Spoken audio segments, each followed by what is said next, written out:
ఆదికాండం 43వ అధ్యాయం యొక్క సారాంశం. మళ్ళీ కరువు రావడం. కరువు తీవ్రమవడంతో ఆహారం కోసం యాకోబు తన కుమారులను మళ్ళీ ఐగుప్తుకు వెళ్ళి ధాన్యం కొనమని చెప్తాడు. యూదా హామీ బెన్యామీనును తీసుకెళ్తేనే అక్కడ అధికారి యోసేపు ధాన్యం ఇస్తాడని, తమ్ముడికి ఏ హాని జరగకుండా చూసుకునే బాధ్యత తనదేనని యూదా తన తండ్రికి హామీ ఇస్తాడు. యాకోబు అనుమతి మరియు కానుకలు. తప్పనిసరి పరిస్థితుల్లో యాకోబు బెన్యామీనును పంపడానికి ఒప్పుకుంటూ ఐగుప్తు అధికారి కోసం తమ దేశపు శ్రేష్టమైన పదార్థాలు, తేనె, నట్స్, సుగంధ ద్రవ్యాలు కానుకలుగా, అలాగే మునుపటి సంచుల్లో తిరిగొచ్చిన డబ్బుతో పాటు రెట్టింపు డబ్బును ఇచ్చి పంపుతాడు. యోసేపు ఇంట విందు.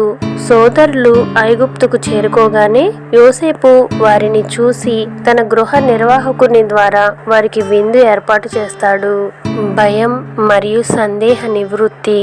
మునుపటి డబ్బుల విషయమై తమను బానిసలుగా చేస్తారేమోనని అన్నదమ్ములు భయపడతారు. కానీ గృహ నిర్వాహకుడు వారిని ఓదార్చి దేవుడే ఆ డబ్బును మీకు ఇచ్చాడని చెప్పి షిమ్యోనును వారి వద్దకు తీసుకొస్తాడు. యోసేపు భావోద్వేగం. తన స్వంత తమ్ముడైన బెన్యామీనును చూడగానే యోసేపు మనసు ద్రవించి ఏడుపు ఆపుకోలేక లోపలి గదిలోకి వెళ్ళి ఏడ్చి ముఖం కడుక్కొని బయటకు వస్తాడు. వయస్సు ప్రకారం ఆసనాలు. యోసేపు వారిని వారి వయస్సుల ప్రకారమే వరుసగా కూర్చోబెడతాడు. అది చూసి అన్నదమ్ములు ఆశ్చర్యపోతారు. ప్రత్యేక ఆదరణ. యోసేపు అందరికీ ఆహారం వడ్డిస్తూ బెన్యామీనుకు మిగతా వారి కంటే 5 రెట్లు ఎక్కువ ఆహారాన్ని పంపిస్తాడు. అలా వారందరూ యోసేపుతో కలిసి ఆనందంగా విందు తింటారు. ఈ అధ్యాయం నుండి మనం గ్రహించవలసిన మరికొన్ని ముఖ్యమైన విషయాలను ఇప్పుడు చూద్దాం. ఆచారపరమైన వేర్పాటు. విందు సమయంలో ఐగుప్తీయులు హెబ్రీయులతో కలిసి భోజనం చేయడం హేయమైన కార్యంగా భావిస్తారు. కాబట్టి యోసేపుకు, అతని అన్నదమ్ములకు మరియు ఇతర ఐగుప్తీయులకు 3 వేరువేరు బల్లలపై పట్టికలపై భోజనం వడ్డిస్తారు. బాధ్యత మరియు త్యాగం.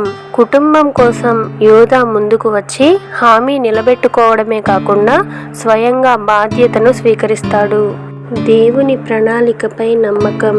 ఎంతటి తీవ్రమైన సమస్యల్లో ఉన్నా యాకోబు దేవుని కనికరంపైనే నిరీక్షణ ఉంచుతాడు. ఆప్యాయంగా పలకరించడం. యోసేపు వారిని కలవగానే మొదట వారి క్షేమ సమాచారంతో పాటు మీ వృద్ధ తండ్రి బాగున్నారా అని తన తండ్రి గురించి విచారిస్తాడు.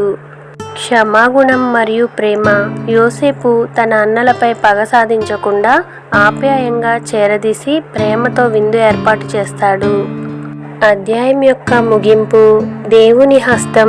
మనుషుల భయాల వెనుక కూడా దేవుడు వారిని మేలువైపే నడిపిస్తుంటాడని ఈ అధ్యాయం నిరూపిస్తుంది.